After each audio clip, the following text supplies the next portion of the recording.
লণ্ডনত ৰঙালীৰ আনন্দ উল্লাস।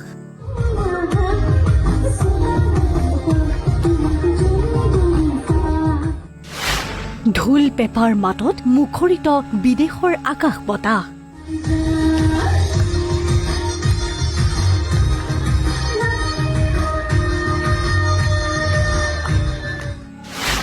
দীপলিনাৰ সুৰীয়া কণ্ঠই বসন্ত নমালে লণ্ডনত।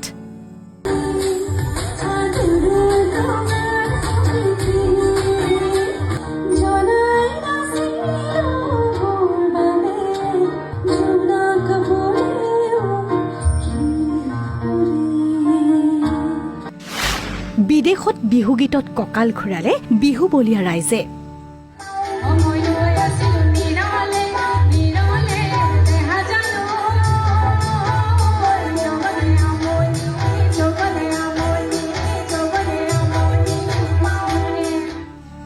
পদূলিমুখত অসমীয়াৰ বাপতি সাহোন ৰঙালী বিহু। অসমৰ লগতে ৭ সাগৰ ১৩ নদীৰ পাৰ হৈ এতিয়া বিহু পালেগৈ লণ্ডন।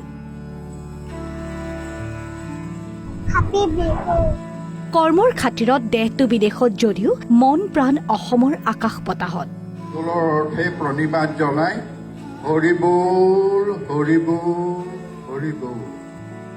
বিদেশৰ মাটিত থাকিও বিহুৰ পৰম্পৰা পাহৰি নগল প্ৰৱাসী অসমীয়াই। ব্যস্ততাপূৰ্ণ জীৱনৰ মাজতো প্ৰৱাসী অসমীয়াসকলৰ ৰঙালী বিহুৰ আড়ম্বৰপূৰ্ণ আয়োজন। ভালদৰে মন কৰক এই দৃশ্যলৈ। লণ্ডনতে অসমৰ লাৰু পিঠা বনাই সোৱাদ ললে প্ৰৱাসী অসমীয়াই। খোপাত গুজি ললে কপৌ ফুল। সম্পূৰ্ণ নাচনীৰ সাজত বিহু নাচিলে যুৱতী মহিলাই। মনত পেলালে অসমৰ গাঁওখনৰ সেই বসন্তৰ বতাহ জাকলৈ।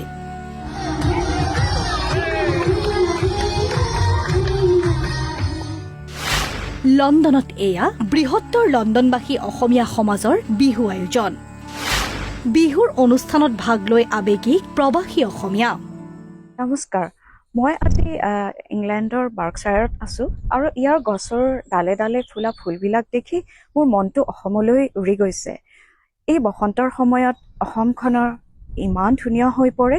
গছৰ ডালে ডালে ফুলৰ থোপাথোপ, তগৰ ফুল, নাহৰ ফুল, কেতেকী ফুল আৰু কপৌ ফুল, ভাটৌ ফুল, কত কিমান যে ফুল। তাৰ মাজে মাজে ভোমোৰাই গুণগুণকৈ গান গাই ফুৰে। তাৰ মাজতে আকৌ কেতিয়াবা ৰঙানীলা পখিলাবোৰে যে নাচি ফুৰে, সেইটোও মনত পৰে।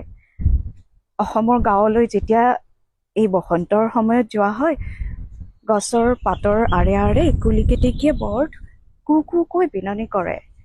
আজি প্ৰতিটো চুবুৰী, প্ৰতিখন চহৰৰ, প্ৰতিখন নগৰে গাঁৱে প্ৰতিধ্বনিত হৈছে ঢোল পেঁপা গগনাৰ মাতেৰে। প্ৰৱাসী অসমীয়াসকলৰ আনন্দ উল্লাস দুগুণ বৃদ্ধি কৰিলে কণ্ঠশিল্পী দীপলিনা ডেকাই। এটাৰ পাছত আন এটা বিহু জনপ্ৰিয় গীত গাই লণ্ডনত ৰাইজক নচুৱালে দীপলিনাই।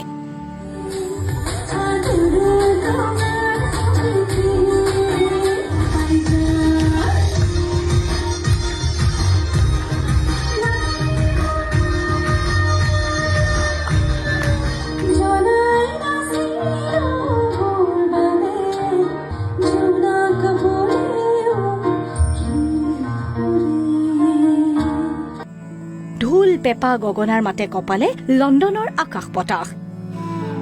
এনেদৰে বিদেশত থাকিও অসমীয়াৰ শিপা ধৰি ৰখাৰ অনন্য প্ৰয়াস কৰিলে এইসকল অসমীয়াই। মই লোপামুদ্ৰা চেতিয়া, মই অৰিজিনেলি ডিব্ৰুগড়ৰ। একদম বিহু মানে ভাল লাগে।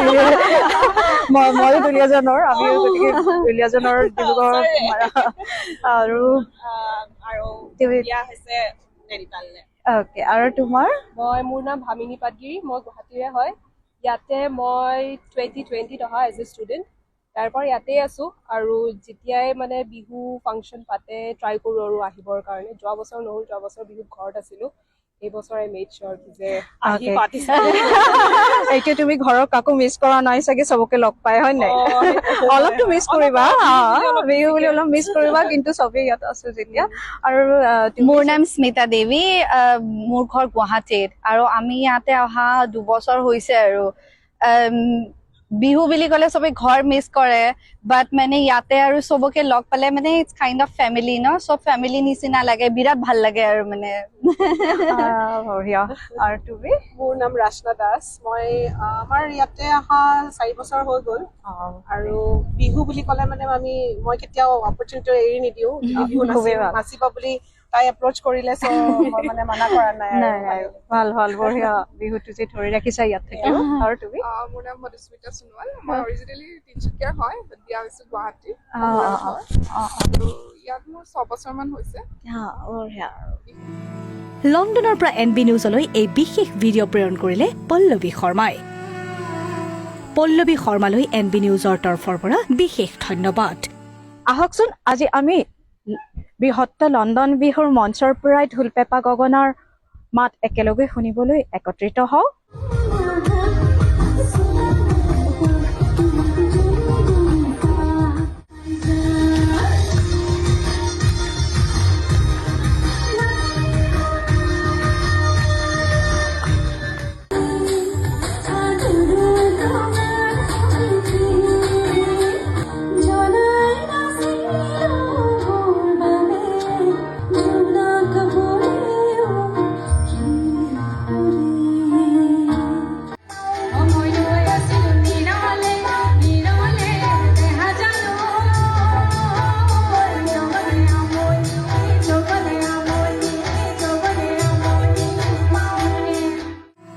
News desk NB news